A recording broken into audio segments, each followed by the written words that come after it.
This is Planet 76, your source for all things Philadelphia 76ers. We've got another great episode coming your way today, and we're cleared for takeoff. Let's go.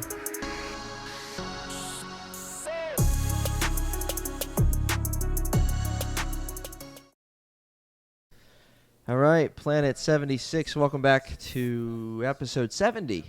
We are in the 70s now, Michael. Pretty cool. So we have some basketball to talk about. But first, let's talk some baseball. So the Philadelphia Phillies are heading to the World Series.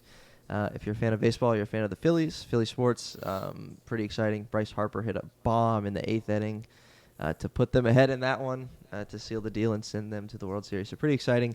And that's that. And the Eagles are performing very well. The Eagles are undefeated.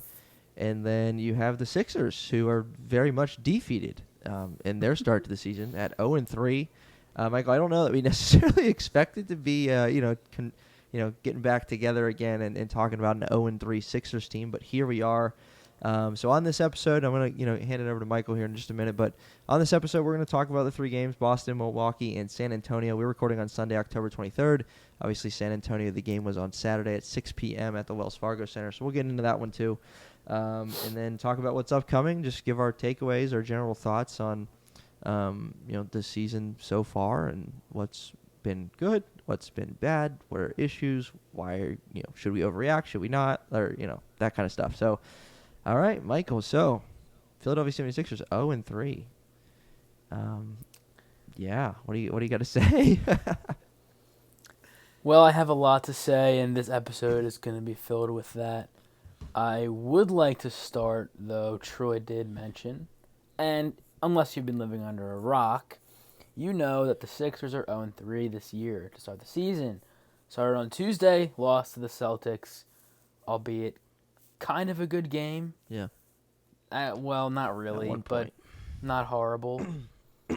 Lost to Milwaukee on Thursday, was actually a kind of a good, decent game. It was Sixers defense was okay, but they missed a ton of shots. Spurs game last night. That's funny. That is funny. Exactly. They lost again by, I think they lost by 8 or 9. Yeah, by 9. By 9. And I'll preface everything with this statement here. You might know what I'm going to say, but the regular season's 82 games.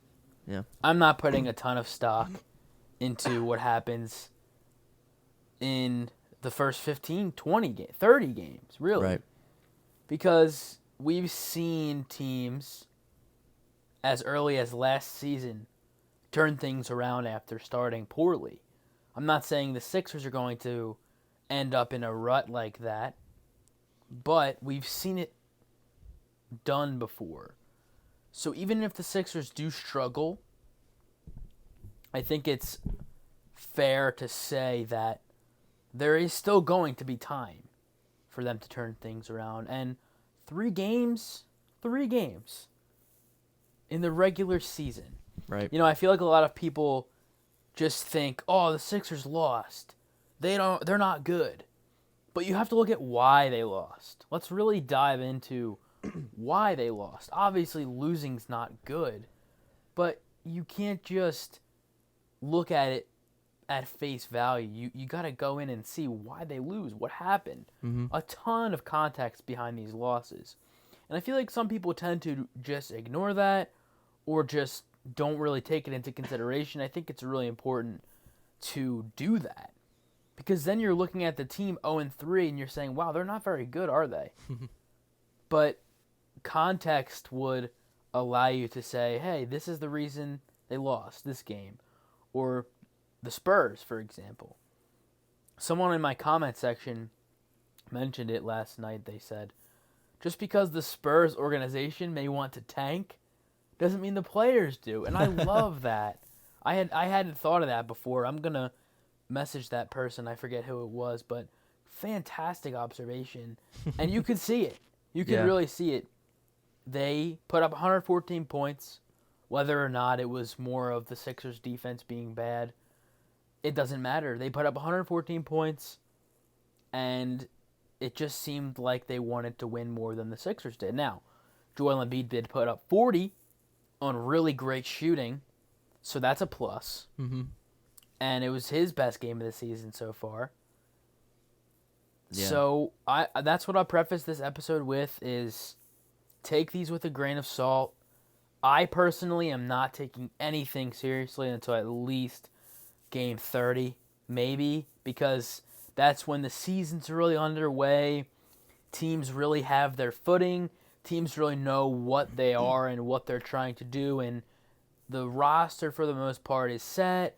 Teams are gelled for the most part, and that's not another thing too I saw is people referencing teams like the Bucks, the Warriors, the Raptors. Oh, why are they having such great starts to their season? Mm-hmm. Well, half their roster isn't new. Yeah. They didn't just acquire half their roster over the summer. Right. And that also takes time in terms of seeing the effect on the team. When you have 4 or 5 new players newly acquired, it takes time for these guys to adjust and to learn to play alongside each other. It's not easy. So all of these things are a culmination of what we're seeing right now. And again, it's only been 3 games. I'm sure you've seen it as well, Troy, but the reaction. Yeah. You would think it's game 60. Yeah. The way that people are speaking about this team, oh, they're not even going to make the playoffs. I've seen Embiid is washed. What? That's You're funny. out of your mind if you actually truly believe that. You That's are funny. out of your mind. I've seen all sorts of that kind of thing. It is confusing to me, and I kind of went into it on my page a little bit in terms of the mentality behind that, but it doesn't make it any better for me in terms of seeing that. It just makes me like, ugh, I just cannot believe people are saying this. So I didn't anticipate me ranting for that long. That was good. It was good. But that's my intro to the episode. Yeah. Troy, please add anything. Yeah. No, that was like. good. I mean, it's the whole thing that's been in my head, especially over the last 24 hours or so since they lost to the Spurs, is that outside of maybe like the 73-9 Warriors, I don't know who they lost to that year, but every team in the NBA is going to lose to some teams that they shouldn't lose to. The Spurs are a team on paper, whatever you want to say, very much in a rebuild, and that's a team that, like, at home, the Sixers should not lose to. It's straight up, they just shouldn't lose that game, and they did. But that's going to happen. It just so happens that it kind of happens in a heightened sense where, this is game 3. The Sixers hadn't won yet. You're in the Wells Fargo Center. You think they're going to get that first win of the year under their belt, and they don't. And so now it's the talk is that they're 0-3.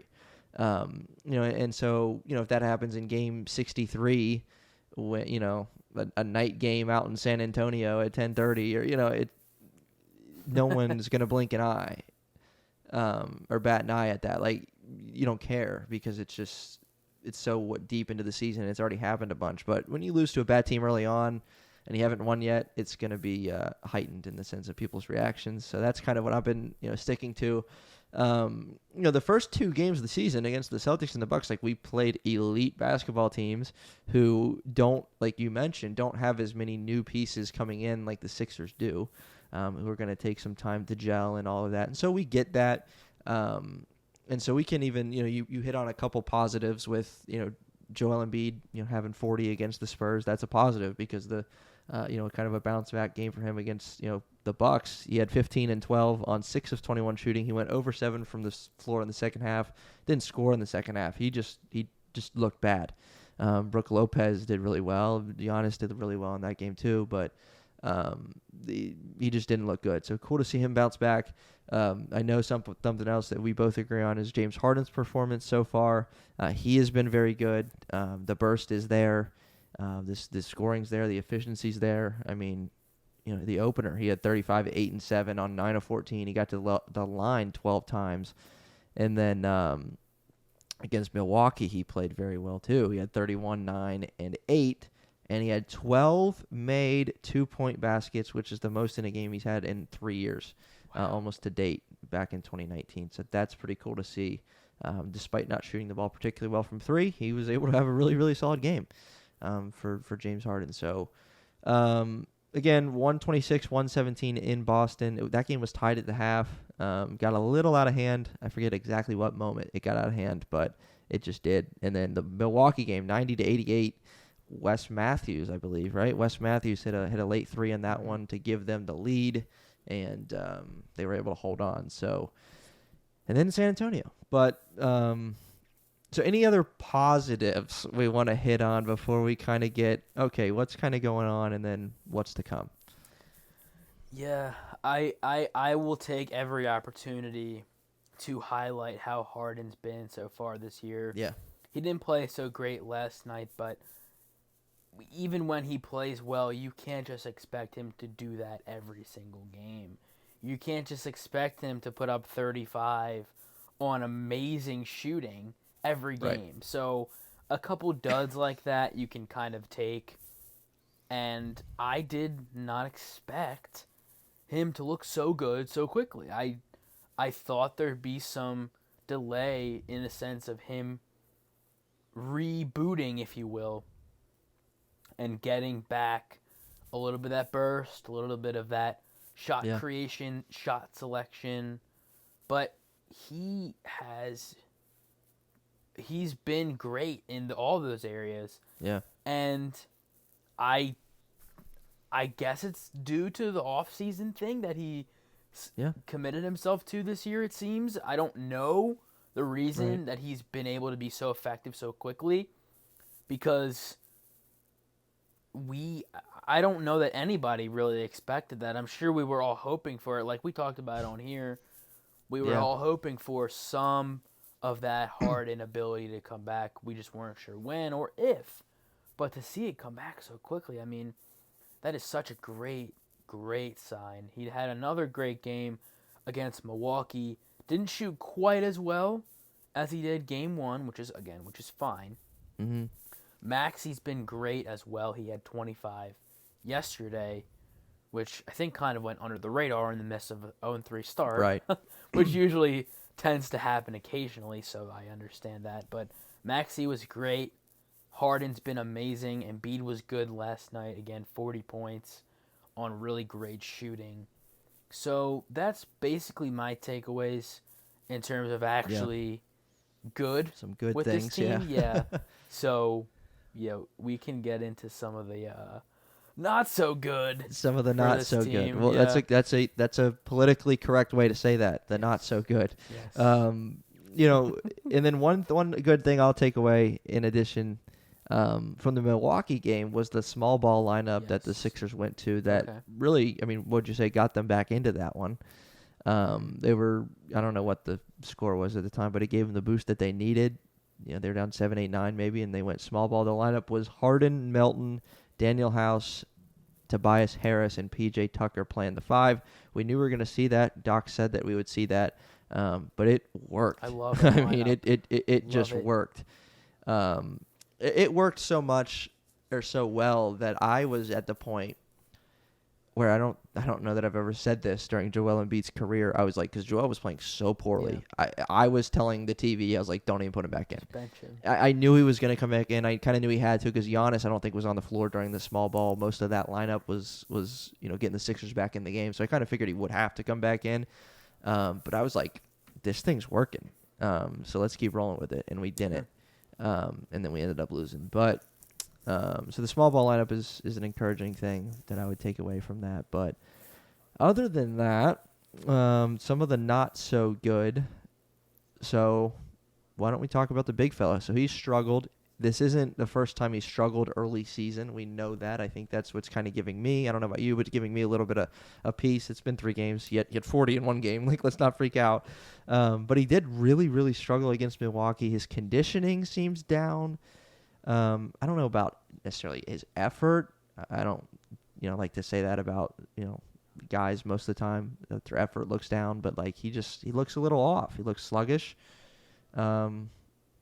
the plantar fasciitis thing, they said, affected him this offseason. I saw people saying that, that third quarter, specifically against Milwaukee, was his worst quarter ever as a Sixer.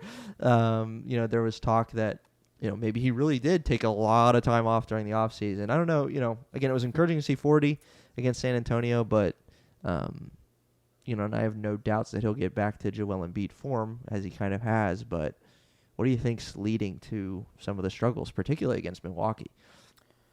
Yeah, we've definitely seen Embiid struggle to begin the season at times. I don't think it's any indication of, I feel like this is obvious, but I don't think it's any indication of who he is as a player. I think we know that by now. And I would like to think it's a combination of that plantar fasciitis issue, which would have definitely been nice to know that before the season started, if that really was an issue. Mm-hmm. I definitely would like to think that they disclose that information, even though it's not necessary to say, but it definitely provides some insight as to what's going on with Embiid. So that could be an issue. Combine that with two of the best defenses in the league, and the Celtics, the Bucks, who know how to defend Embiid very well. Two of the few teams that know how to do it. And I think you get what we saw. I think the product is a really not good Embiid, especially in terms of shot selection, in terms of pass selection. He did not pass the ball very well in either of those games. Too. And the whole effort thing, I'm not sure what that's about. I don't know. I didn't watch the entire game on Tuesday, so I can't really put my finger on that effort thing. But in terms of just his overall output on the court, I would like to think it's got something to do with the plantar fasciitis thing, plus how the Bucks and Celtics are playing him defensively. Because, like I just said, the Celtics, they're one of the best defenses in the NBA. That's a huge reason why they got to the finals last year. And the Bucks are also one of the best teams defensively in the league. Giannis is amazing on the interior. I'm sure he gave Embiid issues as well. Brook Lopez, like you mentioned, good interior defender. And they're just a really solid defensive unit as a whole. So that's going to give really anybody issues, if it's Embiid, if it's whoever.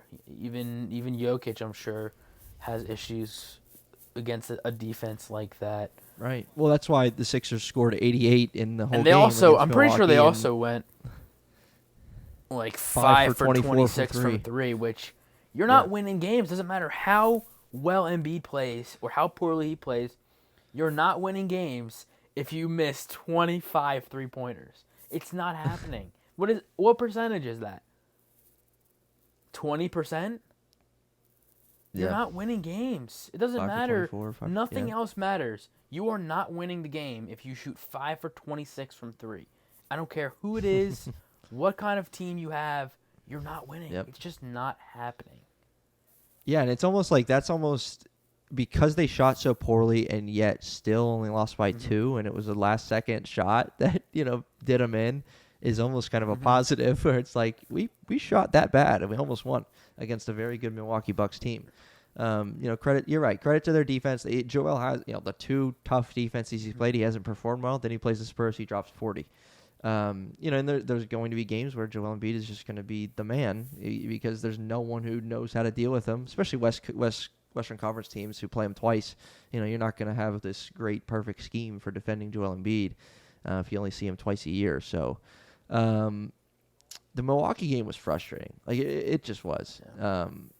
And something we haven't talked on yet has been the Sixers bench, and I have a couple theories with why that has not been good so far. But I want you to share a little bit there first. We talked a lot on Planet 76 about this Sixers bench, how deep they are, how tough they are, how whatever, and it has just not been good. In fact, there's 4 guys who have scored the basketball, really, outside of, 2, 4, 5 points. Melton had like 9 one game. But the 4 guys scoring the basketball are the 4 guys you'd expect to score, and that's Joel, Tobias, Tyrese Maxey, and James Harden. Outside of that, there's no one scoring on a regular basis. So, like, what's leading to that? What have you seen? How can that stop? Because those 4 guys, as much as they're going to carry us this year, they can't do what they're doing. Like, it's not going to result in what we want it to result in if they're the only 4 that can score. So what are your thoughts there? And do you agree with that? Like, I mean, that's what I've seen. And the box scores kind of show that. Like, there's no one else scoring the basketball. Yeah, if there's one thing that we can take from the box score in terms of the Sixers in the past week, it's the bench scoring. I think they combined for probably I was looking today, I think they combined for 35 points in 3 games off the bench. Everybody off the bench. And in case you weren't aware, that's not good. That's not good. Well said. There's off the bench, you're not going to get everybody scoring 30, obviously. But I think their highest scorer through 3 games is Niang with 8.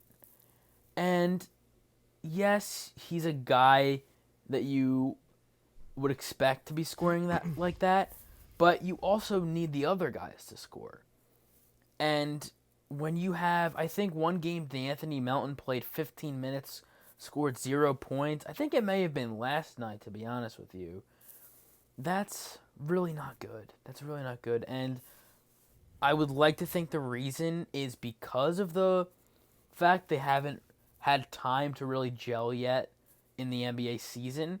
I think that'll come with time, adjusting and things of that nature.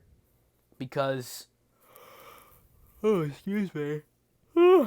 Like we talked about on here, D'Anthony Melton is having a similar role to what he did in Memphis. And yeah, I think that it's just going to take some time for the bench to really adjust to things and guys off the bench to just find their footing. I don't think Shake Milton has played yet this season, which for me is a huge part of the bench. I feel like he could have maybe given you something. And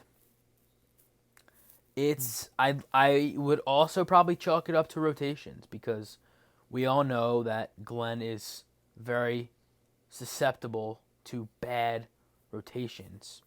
And obviously he's the reason for that. He's the head coach. So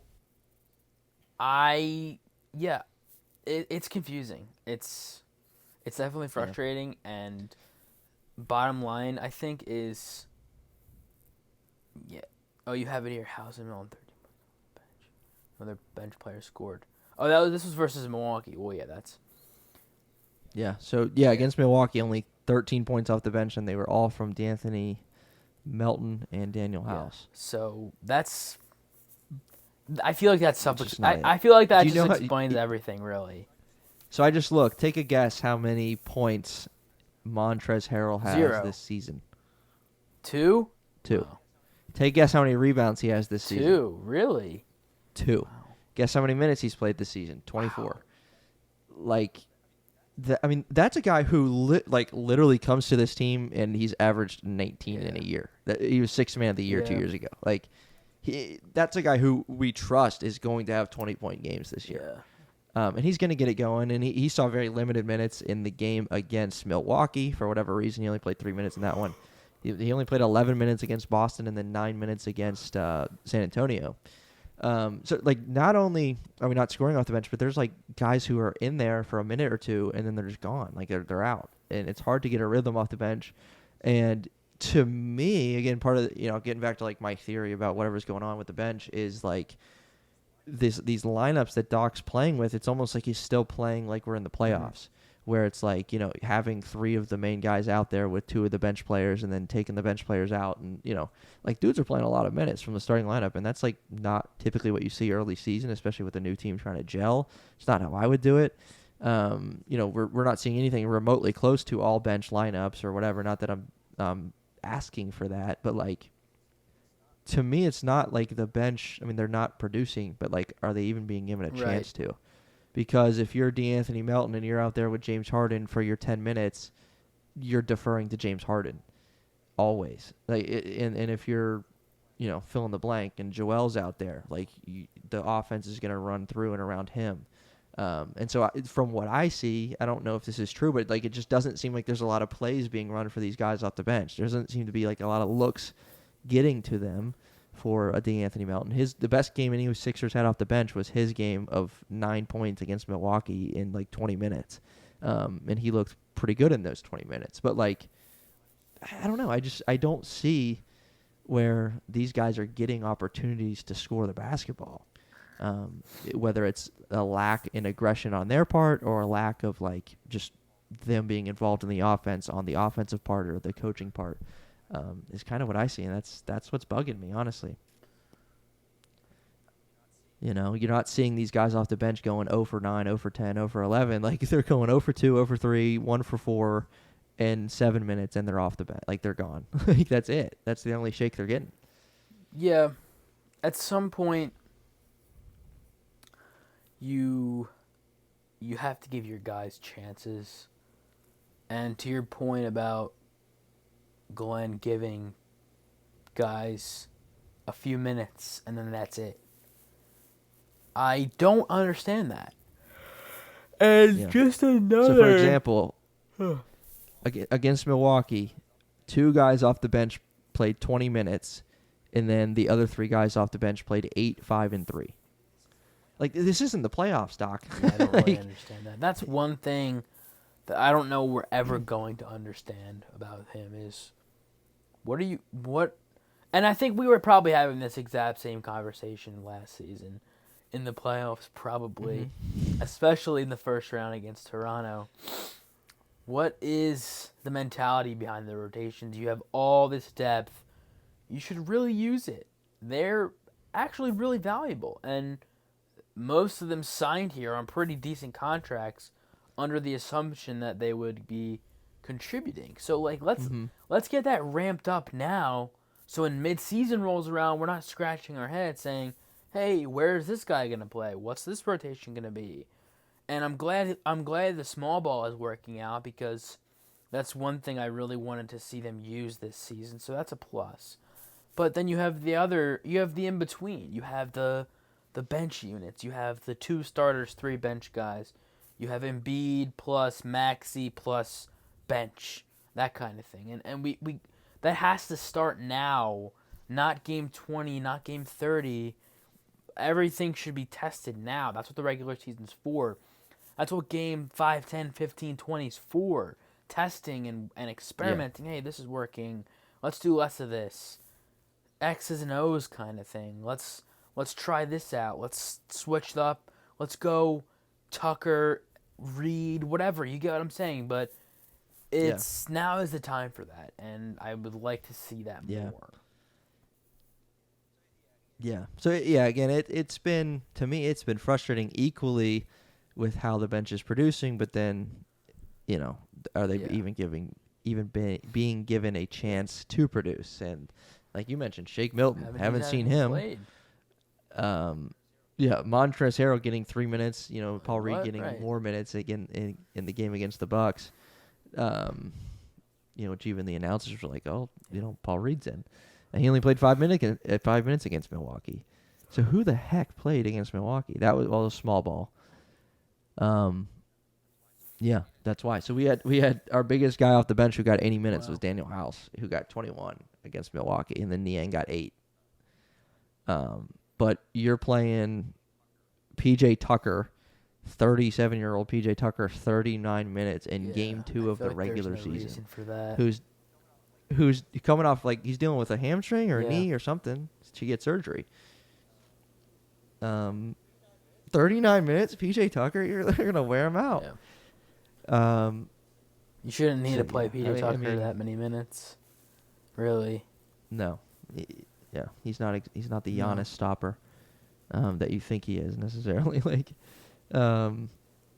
Yeah, I mean, you'd love to see Shake get a chance. And again, we know all these guys are going to get opportunities. We know that there's going to be double-digit scoring off the bench at some point, but it hasn't happened yet. It hasn't happened yet. Not the only other negative, but if we want to touch on one other thing, unless you got one, I've got one. Yeah, go for it. I've pretty much exhausted all that I need to say. So.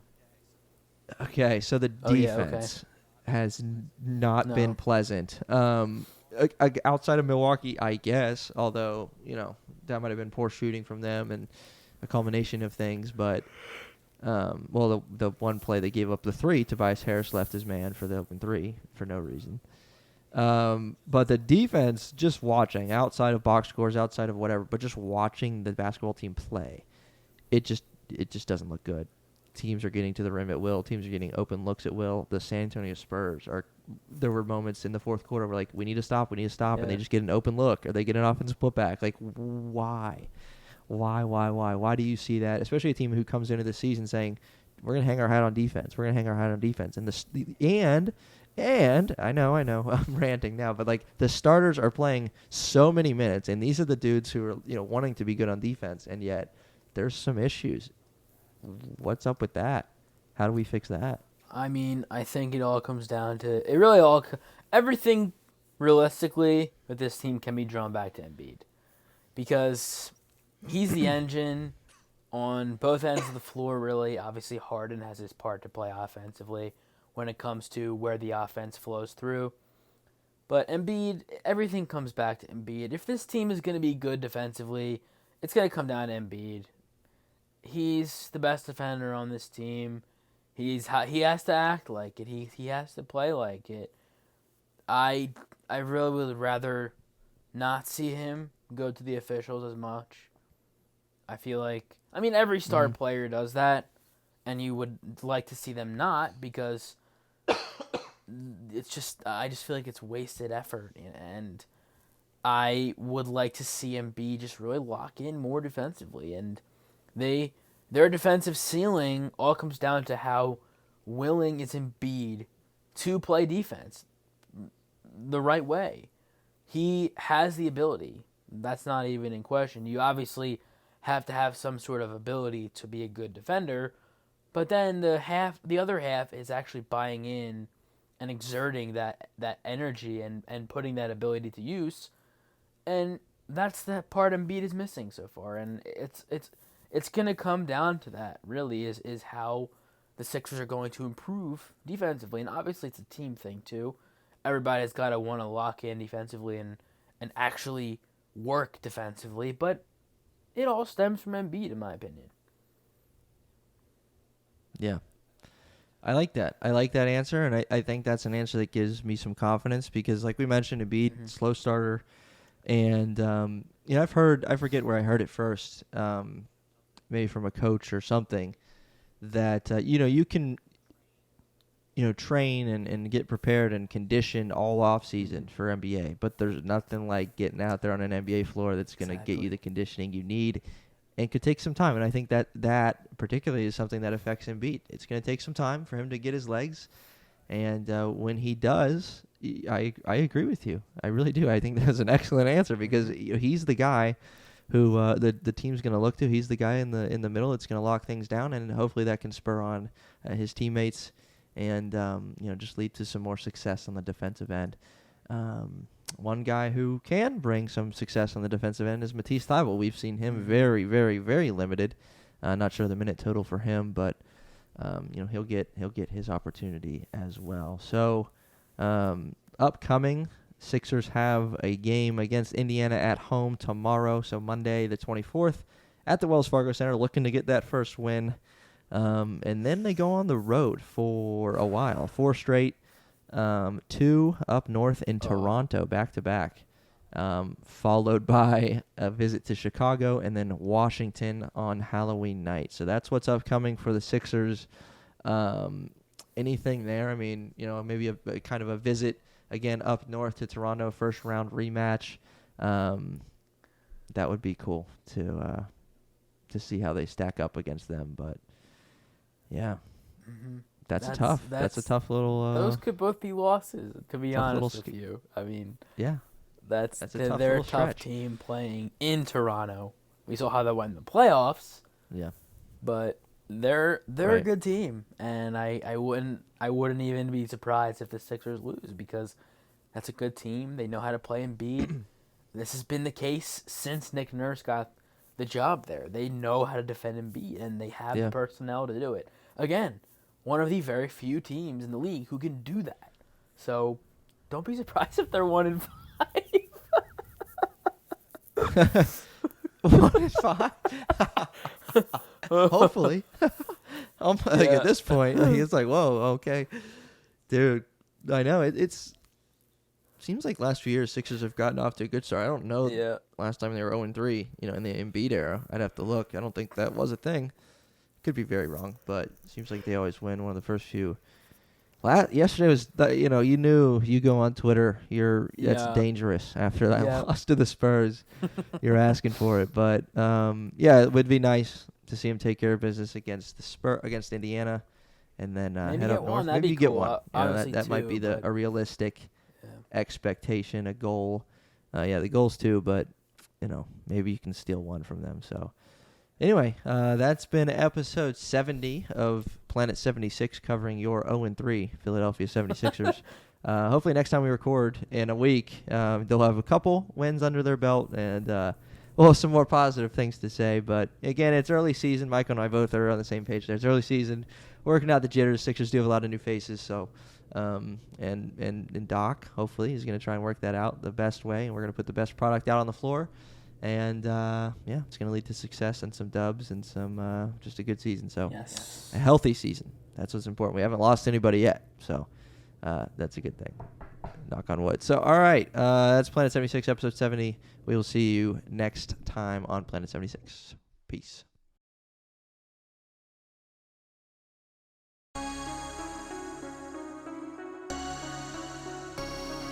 What's going on, everybody? Thank you for tuning in to Planet 76 Podcast. Please consider subscribing. It helps us out a lot and lets you know that you enjoy what we post. So thank you, and peace out.